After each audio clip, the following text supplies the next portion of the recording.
Hello everyone, welcome to my lecture on the topic Factors Determining Demand and Demand Function.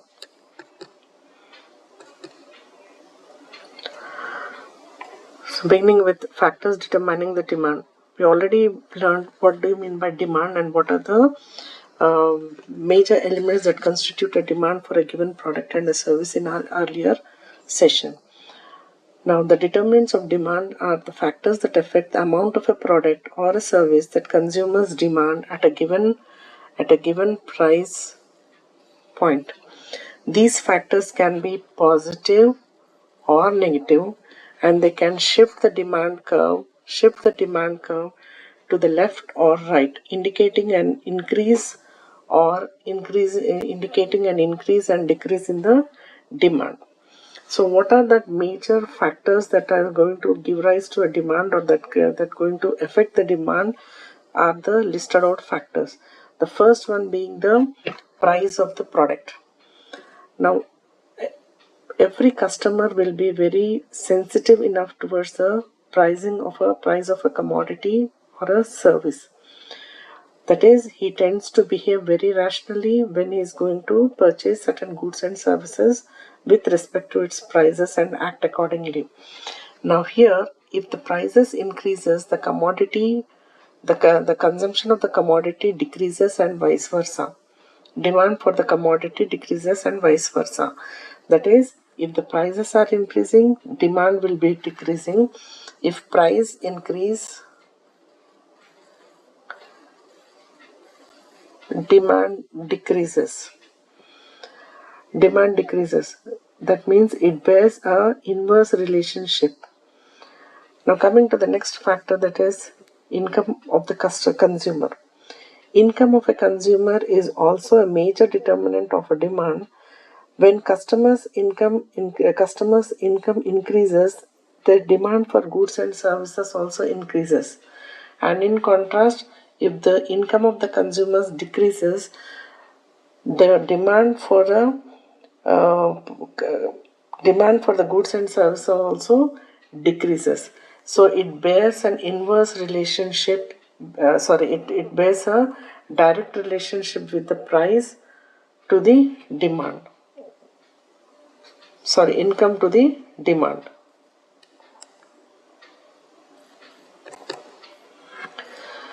Coming to the next one, taste and preferences. Taste and preferences, which can be shaped by the culture, information and knowledge of the products and services. Now it may either give rise to an increase in the demand for the goods and services or decrease in the demands of the goods and services. Suppose if demand increases, if the consumer likes a product or find it desirable, and they will demand more of it. Similarly, demand declines when taste and preferences changes, and when they do not like a product or find it not desirable, they will demand less, or the demand will be completely become zero in certain cases or certain instances also.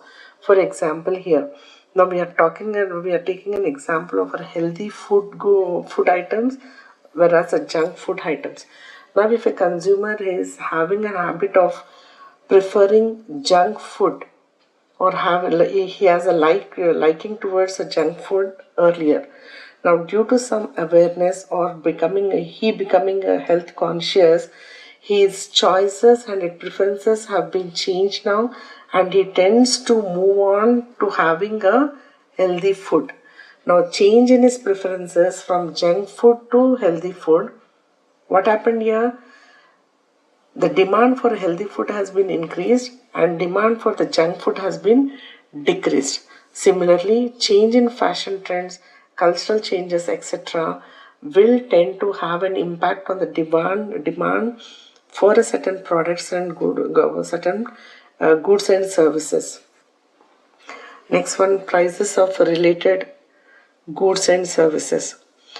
Now here the related goods can be substitute goods as well as a complementary goods, As we already know, the other name for the complementary good is a joint goods.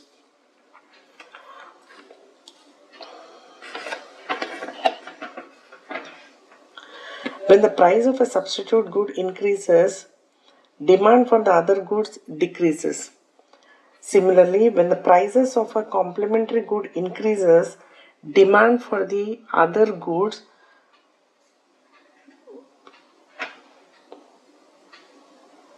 decreases. Now let us take an example here to understand this particular aspect. Now let us take an example of substitute goods related. This is an example for the substitute goods. There is a toothpaste and a tooth powder of different brands available in the market. Now a customer has an option to either go for a toothpaste or a tooth powder. Now if at the price of the toothpaste, the purpose of both is one and the same, right? Now if the price of the toothpaste is higher, he tend to go for choosing tooth powder.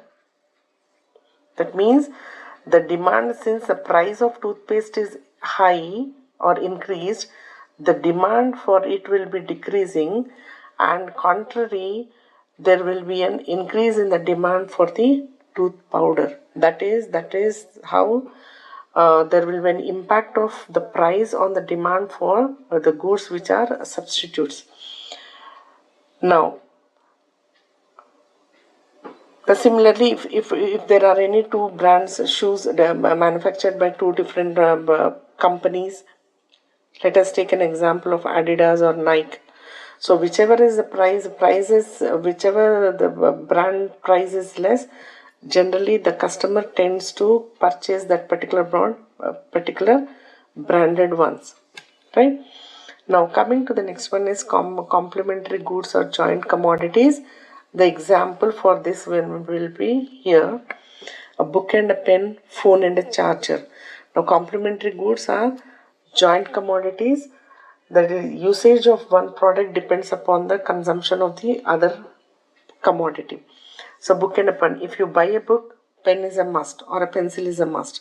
So that is how. If a mobile phone is there, the charger is a must for it.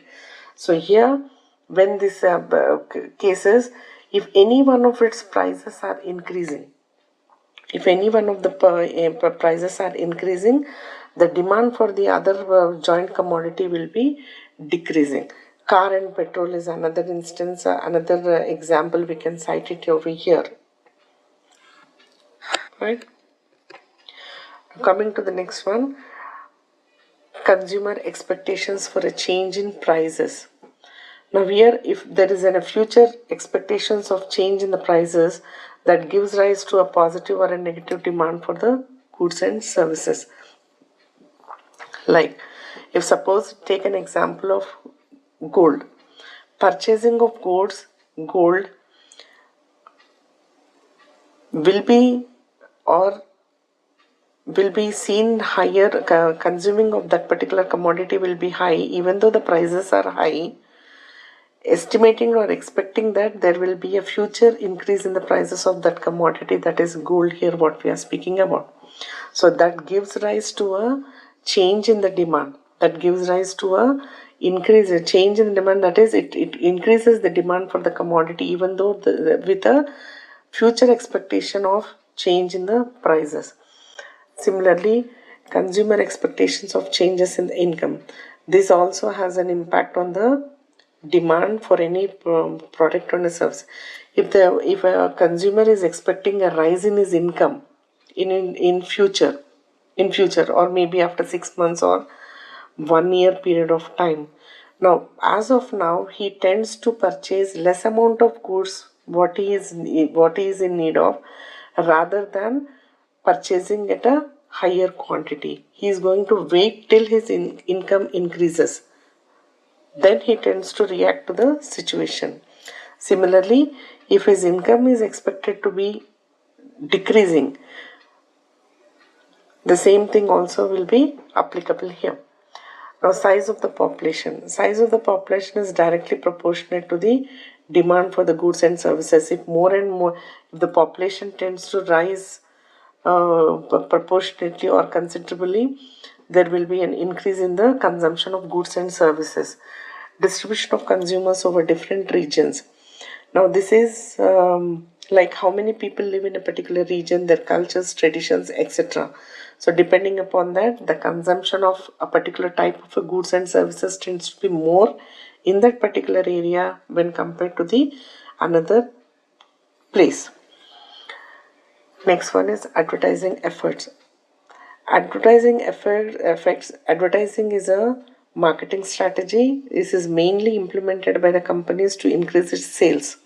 So more amount of advertising expense, if the income, if they spend more amount on advertising expenses, expecting that there will be an increase in the sales, it is going to be positive, but it may be not to the expected, or it may vary, right? And never it will be a negative. So there will not be any decrease in the demand on account of increase in the advertisements, rather than there will be a increase only, but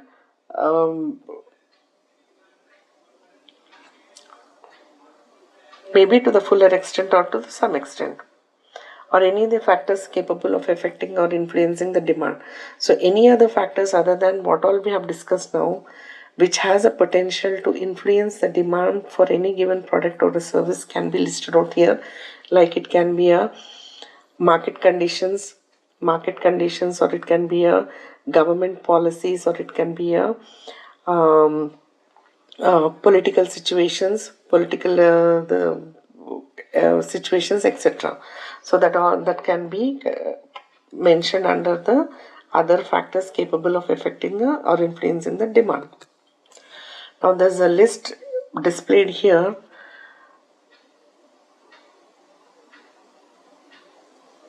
mentioning the determinants of the demand, determinants of giving rise to determinants of demand, and of individual demand, and determinants of market demand.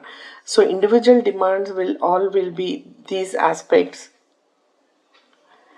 prices of the commodity, prices of the related goods, income of consumers, taste and preference of the consumers, consumers' expectations and credit policy. That is, the capability of raising loans and advances is what that speaks about the individual demand, creation of individual demand for a particular product and a service. Now coming to the market demand, it can be a size of the population, income distribution.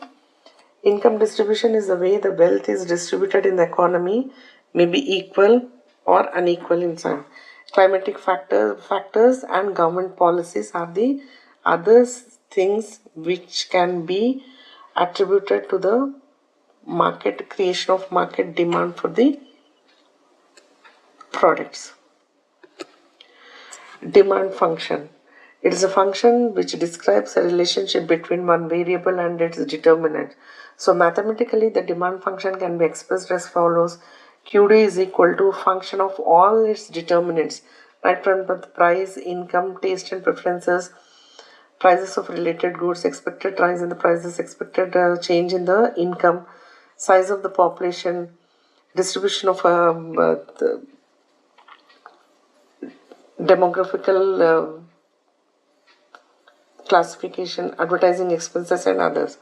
So QD refers to the quantity demanded. That is what is mentioned here.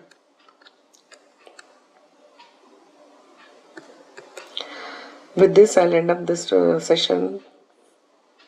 Thank you.